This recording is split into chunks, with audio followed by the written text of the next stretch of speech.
Hello दोस्तों, मैं हूं अंबुज और स्वागत है आप सभी का डिफेंस एंड डिप्लोमेट में। तो दोस्तों, कल के सेशन में हमने चर्चा किया था कि ईरान बहुत ही नाराज है, हो सकता है कि वो रिटेलिएट करे।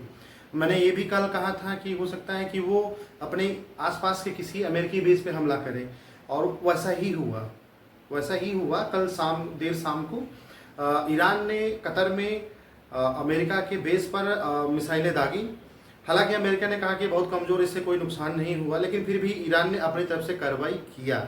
सेम इसी तरह से कार्रवाई दो तीन साल पहले जब अमेरिका ने ईरान के कमांडर को मार दिया था, तब भी ईरान ने ऐसा ही रिटेलिएट किया था। रिटेलिएशन छोटा हो या बड़ा हो, महत्वपूर्ण ये नहीं है। महत्वपूर्ण ये है कि उस देश या व्यक्ति, अगर हम व्यक्ति को भी देखें, कोई कमज़ोर व्यक्ति किसी साहस या समर्थवान व्यक्ति के साथ जो है वो फाइट करता है, तो वो कितना फाइट करता है ये महत्वपूर्ण नहीं है, उसने साहस दिखाया फाइट करने का, महत्वपूर्ण ये होता है। खैर दोस्तों, आज का जिक्र हम करेंगे परमाणु छतरी पर, यानी न्यूक्लियर अम्ब्रेला पर। ये न्यूक्लियर अम्ब्रेला है क्या? न्यूक्लियर अम्ब्रेला ये एक अवधारणा है, एक विचार भी है और एक प्रक्रिया भी है। इस प्रक्रिया के द्वारा परमाणु संपन्न देश, शक्तिशाली देश अपने सहयोगी देशों को दूसरे दुश्मन के परमाणु हमलों से बचाने का प्रयास करते हैं। बात ज़्यादा लंबी हो गई। मसला ये है कि जब कोल्ड वार चल रहा था तो यूएसएसआर और यूएसए दो प्रमुख खिलाड़ी थे। इन दोनों खिलाड़ियों ने अपने अपने सहयोगी खिलाड़ियों की सुरक्षा के लिए उन देशों में अपने परमाणु हथियार दिए, अथवा उनसे इस तरह का कमिटमेंट या समझौता किया कि अगर उन पर किसी तरह का परमाणु हमला होता है तो वो रिटेलिएट उनके बदले ये देश करेंगे। इससे हुआ क्या? इससे परमाणु हमले के खतरे का जो है बचाव हुआ, निराकरण हुआ। और ये परमाणु हमलों से जिस तरह से ये बचाता है, उस तरह से एक न्यूक्लियर अम्ब्रेला एक दूसरा बड़ा बेहतरीन कार्य करता है, और वह कार्य है कि यह जो है परमाणु बम बनाने की जो प्रतिस्पर्धा है ना, न्यूक्लियर बम बनाने की, उसे रोकता है, उसे कम करता है। कई सारे ऐसे देश हैं जो किसी मित्र देश या बड़े देश के आश्वासन के बाद से परमाणु बम नहीं बनाते हैं, जैसे जापान, जैसे साउथ कोरिया, ठीक है। लेकिन परिस्थितियां बदली हैं, और बदले परिस्थिति में अब कई ऐसे देश हैं जो खुद को संकट में देख रहे हैं और वो परमाणु बम बनाना चाहते हैं। परमाणु बम बनाने के लिए ईरान इसमें सबसे आगे था। उसे ईरान की जो न्यूक्लियर इनरिचमेंट के कार्यक्रम है, ये इसी दिशा में आगे बढ़ रहा था कि हम जो है परमाणु बम बनाएंगे और खाड़ी देशों में, मिडिल ईस्ट में, इसके साथ में अपनी जो स्थिति है उसको मजबूत करेंगे, और हम किसी अंतर्राष्ट्रीय या इजराइल या अमेरिका के दबाव में नहीं आएंगे, प्रतिबंधों में नहीं आएंगे। अपने स्वाभिमान की, अपने स्वतंत्रता की और अपने संप्रभुता की सुरक्षा करेंगे। खैर, तो ये मसला इसलिए उठा कि अभी हाल फिलहाल में ईरान के विदेश मंत्री और रूस के राष्ट्रपति पुतिन से मुलाकात किए। इस मुलाकात में रूस ने ईरानी विदेश मंत्री को हर तरह की मदद की उम्मीद दी है कि हम आपके साथ खड़े हैं, और उन्होंने साथ में ही अमेरिका के हमले को निरर्थक और निराधार बताया है, ठीक है। और मित्रों, दिमित्री मेदवेदेव एक रूसी पूर्व राष्ट्रपति रह चुके हैं। उन्होंने एक बयान जारी करा, उसमें उन्होंने कहा कि अमेरिका ईरान पे जो हमले कर रहा है वो तो ठीक नहीं है, लेकिन वो ये ना समझे कि ईरान अकेला है, बल्कि कई सारे देश हैं जो ईरान को अपने न्यूक्लियर बम देना चाहते हैं, अपने परमाणु बम देना चाहते हैं। तो यहीं से ये बात निकल के आई कि न्यूक्लियर अम्ब्रेला का कॉन्सेप्ट एक बार फिर से आगे बढ़ा, क्योंकि कुछ समय पहले, एक महीना या लगभग 20 दिन 25 दिन पहले, फ्रांस के राष्ट्रपति इमैनुअल मैक्रोन ने भी यूरोप के उन देशों को अपना न्यूक्लियर बम देने का या न्यूक्लियर सपोर्ट करने का वादा किया था, या बात आगे बढ़ाई है, जो देश रूस के नज़दीक हैं और उन्हें ये लगता है कि आज नहीं तो कल रूस उन पर हमला करेगा, जिसमें पोलैंड सबसे प्रमुख है। अब बात यहाँ से निकलकर यूरोप तक जा रही है। दरअसल ये जो इजराइल और ईरान की लड़ाई है ये भी यूरोप की लड़ाई से जुड़ा हुआ है, ये रूस और यूक्रेन की लड़ाई से अलग नहीं है, उसी से मिलता जुलता मसला है। अभी हम देखें तो कई देश हैं जो परमाणु बम चाहते हैं या परमाणु बम की सुरक्षा की गारंटी चाहते हैं अपने मित्र देशों द्वारा। ऐसा क्यों है?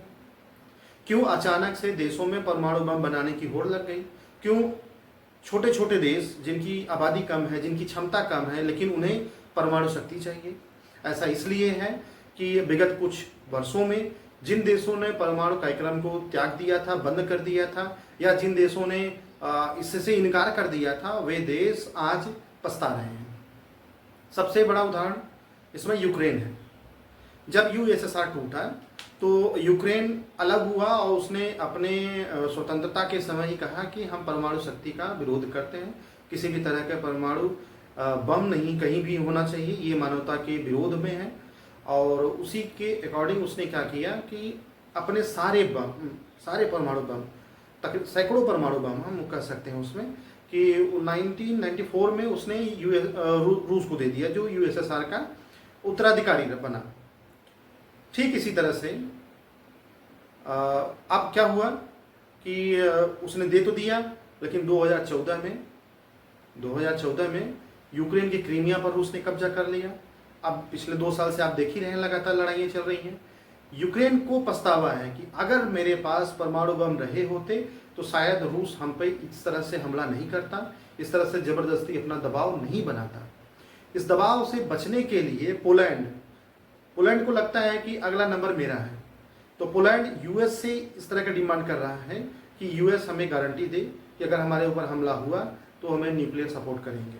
ठीक है। इसी तरह से आप देखें साउथ कोरिया, नॉर्थ कोरिया उसका पड़ोसी देश है, उसने कई सारे न्यूक्लियर बम बना रखे हैं, उसने कई तरह के अत्याधुनिक मिसाइलें बना रखी हैं और वो धमकाता भी रहता है। साउथ कोरिया तो दूर की बात है, वो अमेरिका को भी धमकाता रहता है, तो इसलिए उसका एक थ्रेट बना हुआ है। इसमें दक्षिण अफ्रीका एकमात्र ऐसा देश है जो एक बार अपने धरती पर परमाणु कार्यक्रम शुरू भी किया था, लेकिन नष्ट कर दिया। उसने कहा कि हम परमाणु कार्यक्रम की दिशा में आगे नहीं बढ़ेंगे। तो दोस्तों, आज के समय में परमाणु छतरी क्या युद्ध रोक पाने में सबल है? सवाल ये है कि क्या युद्ध रोकने का एकमात्र तरीका है परमाणु बम?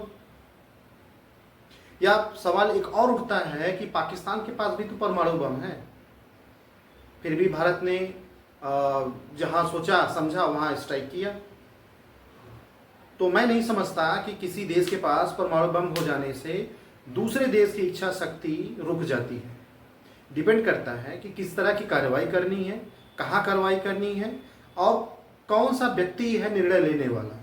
जो डिसीजन टेकिंग की राइट होती है और जिस व्यक्ति के पास, उस व्यक्ति में समझ और विवेक, उसके विवेक पर निर्भर करता है कि वो सामने वाले न्यूक्लियर कंट्री देश पे हमला करे या ना करे। उदाहरण, अब तक तो ये लगता था कि जिस देश के पास परमाणु बम है या जो न्यूक्लियर अम्ब्रेला के नीचे है, यानी अमेरिका के सहयोग में है या यूएसएसआर के सहयोग में है, उन देशों पे हमला नहीं होगा। लेकिन भारत ने पाकिस्तान पर एयर स्ट्राइक करके या इसके पहले सर्जिकल स्ट्राइक करके इस अवधारणा को धूमिल कर दिया है। तो अब समस्या नहीं खड़ी हो गई। अगर ईरान को रूस या चीन परमाणु सहायता देते भी हैं तो क्या इजराइल उन पे हमले करना रोक देगा? क्या ईरान इजराइल पे हमला करना रोक देगा? या जो ईरान के प्रॉक्सी पार्टनर्स हैं, जिसे हम आतंकवादी संगठन कहते हैं, क्या वो इजराइल पे हमला करना रोक देंगे? अगर वो इजराइल पे हमले करना रोक देंगे तो इजराइल ईरान पे हमला करना रोक देगा, लेकिन ऐसा संभव है नहीं। ईरान किसी कीमत पे अपने प्रॉक्सी सहयोगियों को नहीं रोकेगा। आज नहीं तो कल ईरान और इजराइल में समझौता होना है, सीज फायर होना है, लेकिन जो प्रॉक्सी वार है वो कंटिन्यूअस बना रहेगा। इस प्रॉक्सी वार में इजराइल पे हमले होते रहेंगे। इजराइल पहले उन आतंकवादी संगठनों पे हमला करेगा और देर सवेर दोबारा ईरान पे करेगा। तो ईरान का जो न्यूक्लियर कार्यक्रम है, प्रोग्राम है, वो नष्ट तो हुआ नहीं है, रुका जरूर है। तो अभी मुझे नहीं लगता ईरान को किसी और देश से परमाणु सहयोग की जरूरत है। और अगर रसिया या चाइना ईरान को अपना न्यूक्लियर अम्ब्रेला में लाके खड़ा भी कर देते हैं तो भी मुझे नहीं लगता कि इजराइल रुकने वाला है। ये लड़ाई तभी रुकेगी जब ईरान समझौते के टेबल पर आएगा। हालांकि कल ट्रंप ने, बल्कि आज भी ट्रंप का ट्वीट रहा कि ईरान और इजराइल के बीच में सीज फायर समझौता हो गया है, जबकि ईरान और इजराइल दोनों इससे प्रदर्शित, दोनों के भाव से, दोनों के हथियार चलाने की ओर से ये प्रदर्शित होता है कि वो दोनों ही इस समझौते से राजी नहीं है। ईरान ने सीधे मना किया कि हमारा इजराइल से किसी भी तरह से सीज फायर पर डील नहीं हुआ है। ट्रंप इजरायली सेना पे नाराज हो रहे हैं कि आप जो है समझौते का उल्लंघन कर रहे हैं, आप हमले रोक दीजिए, ये समझौते के खिलाफ है। लेकिन देखते हैं आगे क्या होता है। दोस्तों, परमाणु कार्यक्रम कितना नष्ट हुआ है, कितना नहीं नष्ट हुआ है, या पूरी तरह से नष्ट हो गया या पूरी तरह से बचा हुआ है, इस मुद्दे पे हम कल बात करेंगे। आप हमारे वीडियो को लाइक करिए, सब्सक्राइब करिए। Good bye.